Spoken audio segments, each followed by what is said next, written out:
पटना में छात्र को मुसल्लहपुर में हुआ एचआईवी यानी एड्स हो चुका है। जी हाँ, पटना के मुसल्लहपुर में, वही मुसल्लहपुर जहां पूरे बिहार से लोग अपना सपना लेकर आते हैं कि हम ये बनेंगे वो बनेंगे, यहाँ पर एचआईवी होना, वो भी जो पढ़ने लिखने वाले छात्र हैं उनको एचआईवी होना एक बड़ा डर है मुसल्लहपुर। क्योंकि बहुत सारी गैदरिंग भी होती है, बहुत सारा कंजेस्टेड एरिया है यहाँ पे, और छात्रों का हुजूम है मुसल्लहपुर में। और यहाँ पे किसी छात्र को अगर एचआईवी हो जाए तो बहुत सारे छात्रों में डर का माहौल बना हुआ है। और सर के पास छात्र आया भी था, वीडियो वगैरह भी देखे होंगे आप लोग, सारी चीजों पर बात करेंगे। स्वागत है सर। बहुत बहुत धन्यवाद सर, जिस तरीके से आप मुसल्लहपुर को बहुत दिनों से देख रहे होंगे, बहुत सारे लोग इसमें आते हैं, लेकिन एचआईवी का आना कितना बड़ा खतरा है मुसल्लहपुर के लिए? तो बहुत बड़ा खतरा है, खास करके चूंकि यहाँ लगभग लाखों में यूथ यहाँ रहते हैं। आप समझिए, जो बच्चा मेरे पास आया था, वो बच्चा आया तो लाइन में, चूंकि 1 से 2 में हम लगभग सबकी समस्याओं को सुनते हैं कि जिसको भी जो समस्या है 1 से 2 हम मिलने का समय रखे हुए हैं। लगभग 12 साल से हम पढ़ा रहे हैं। अब 13वां साल चल रहा है, 2013-14 से हम पढ़ा रहे हैं। तो ये केस मेरे पास इससे पहले भी एक आया था, जस्ट कुछ दिन पहले पहले, लेकिन 12 साल में कभी नहीं आया। आप ही का स्टूडेंट था वो? वो स्टूडेंट ही था। आप ही का? हाँ, हाँ, हाँ। अच्छा। तो वो बच्चा जब आया मेरे पास तो बोला कि सर आपसे अकेले में बात करना है। तो हम बोले क्या बात करना है, बोलो। तो बोला कि सर मैं एचआईवी पॉजिटिव हूँ। एकदम सुंदर सा बच्चा था, बढ़िया हाइट, बॉडी फिटनेस, सब कुछ। वो लगता ही नहीं था कि वो एचआईवी पॉजिटिव। हम बोले ये पता कैसे चला तुमको? अच्छा। बोला कि सर हम ब्लड डोनेट करने गए थे तो वो बताया कि आपको एचआईवी है। फिर हम बोले तुम एक जगह और चेक करवाओ, चेक करवा के हमको फिर मिलो। फिर पीएमसीएच में वो चेक करवाया, फिर मिला एचआईवी पॉजिटिव था। बच्चा बड़ा फ्रस्ट्रेट था, बड़ा टेंशन में था। एज होगा? लगभग वही 23 से 24 साल रहा होगा। 23 से 24। 23 साल के आसपास था मतलब उसका। वही उम्र जो बनने का भी है और बिगड़ने का। बिगड़ने का भी। तो हम उससे फिर पूछे, हाँ। हम ये पूछे कि ये हुआ कैसे तुम?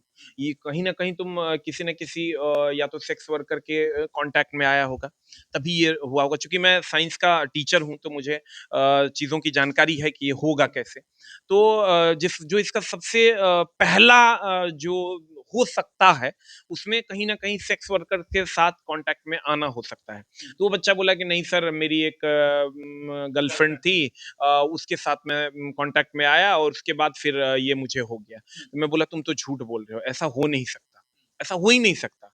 तो बच्चा फिर बोला कि नहीं नहीं सर। जब बहुत पूछने के बाद मैंने उसको बोला कि तुम बताओ ये कैसे हुआ, तो फिर मैं तुम्हारी कुछ मदद करूं।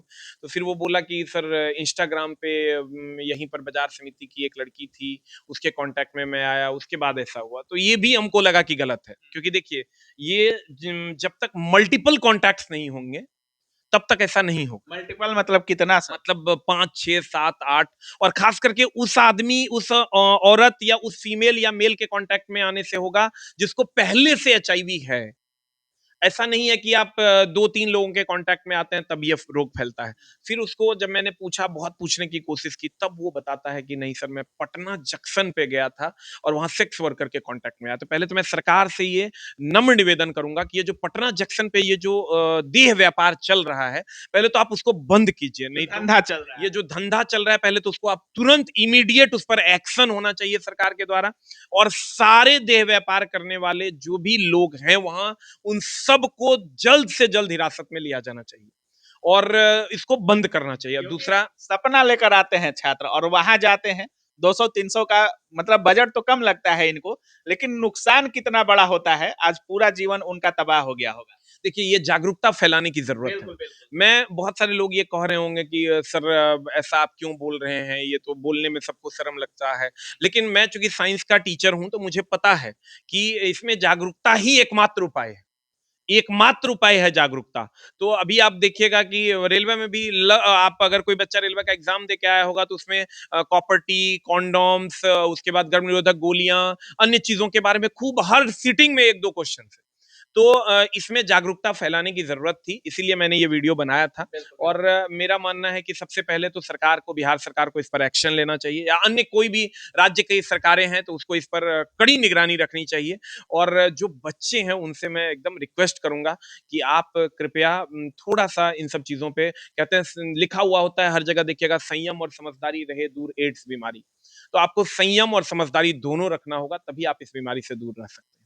अच्छा सर, जिस तरीके से अभी पटना में आप देखे होंगे, एक सपना लेकर आते हैं लोग, पढ़ाई करते हैं, लेकिन यहाँ संगत का बहुत असर पड़ता है। अगर संगत सही है तो आप सही दिशा में जा रहे हैं, आप अपनी मंजिल की तरफ बढ़िएगा। लेकिन जैसे ही गलत संगत में आइएगा, आपको नशा, शराब और जिस तरीके से सेक्स वर्कर की कह रहे हैं आप, इन सब में पढ़ते हैं लड़के। और खास करके अफेयर्स की अगर बात करें, एक एक लड़कों का आप 4-5 अफेयर देखिएगा। खास करके लड़कियां भी ऐसी हैं जो मुसल्लापुर में अभी वैसे कर रही हैं। बहुत सारे लोग खबर देते हैं कि इस तरीके से हो रहा है, ये हो रहा है, वो हो रहा है। क्या सही है ये सब? कैसे इससे बचना है, तो कैसे बचे छात्र? देखिए, किसी का किसी के साथ लगाव हो जाना, अफेयर हो जाना, ये सब चीजें बहुत गलत हम नहीं मानते हैं, क्योंकि लेकिन संख्या बढ़ना वो गलत है। नहीं नहीं, वही हम आपको वही समझा रहे हैं कि अगर आपका किसी से अफेयर है तो वो गलत नहीं है। आप एकदम बेशक आप अफेयर रखिए, कहीं कोई दिक्कत नहीं है, लेकिन आप सेक्स वर्कर के कांटेक्ट में स्ट्रिक्टली नहीं आइए। जो सेक्स वर्कर्स हैं, आपका किसी से प्रेम संबंध है तो कहीं कोई दिक्कत नहीं है, इसमें बहुत ज्यादा घबराने की एकदम जरूरत नहीं है। और रही लेकिन आप सेक्स वर्कर्स के कांटेक्ट में नहीं आइए, ये स्ट्रिक्ट हो जाइए आप इस पर। प्यार होना चाहिए, अय्यासी नहीं। अय्यासी नहीं होना चाहिए। और दूसरी बात की यहाँ पटना का जो माहौल है वो 100% बच्चों के हित में है, कहीं कोई दिक्कत नहीं है। 1-8% बच्चे ऐसे हो जाते हैं, नहीं तो आप देखिएगा यहाँ जब पटना के सड़कों पे गुजरिएगा ना, तो यहाँ वो मंदिर आपको दिखाई देगा जहां हर बच्चे के हाथ में किताब होता है। हर ऐसा कोई बच्चा आपको दिखेगा नहीं जिसके हाथ में किताब नहीं। ये तो मंदिर है, ये तो जन्नत है। बस 1% जो बच्चे भटक रहते हैं, हमारी आपकी जवाबदेही है कि उनको सही जगह पर लाना। इसलिए कोई गार्जियन ये ना सोचें कि क्या पटना का माहौल ऐसा हो गया। तो पटना में मैं आपको बता दूं 0.0000001% भी ऐसा माहौल नहीं है। सर, जिस तरीके से अभी जैसे लड़का HIV पॉजिटिव हुआ है, उसके अंदर तो पूरा डर का माहौल होगा। आप जैसे साइंस के टीचर भी हैं, बायो भी पढ़ा रहे हैं आप, क्या एड्स से ज्यादा भी डरने की जरूरत है? लाइलाज बीमारी है या इलाज संभव हो चुका है? नहीं नहीं, ये लाइलाज बीमारी है, क्योंकि ये वायरस से होता है। एक्वायर्ड इम्यूनो डिफिशियंसी सिंड्रोम, ये HIV वायरस से होता है।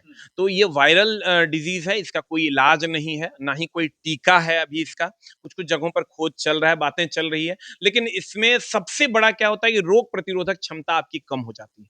आप रोग से लड़ नहीं पाते हैं। व्हाइट ब्लड सेल जी, रोग प्रतिरोधक क्षमता आपका कमजोर हो जाएगा, आपका जो एंटीबॉडी है ना वो आपका कमजोर हो जाएगा, तो रोग से आप लड़ नहीं पाइएगा, तो अनेकों रोग से ग्रसित हो जाइएगा। इसके लिए दवाइयां आती है, दवाइयां मिलती है सरकार के द्वारा। आप वो दवाइयों का सेवन करते हैं तो फिर आप कुछ दिनों तक या अगर आप सही तरीके से रहते हैं तो अधिक दिनों तक आप रह सकते हैं।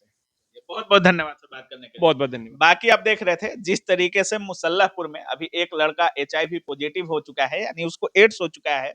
अगर आप पढ़ाई करने आए हैं पटना, पढ़ाई कीजिए। प्यार कोई गलत नहीं है, प्यार अगर आप कर रहे हैं कोई गलत नहीं है।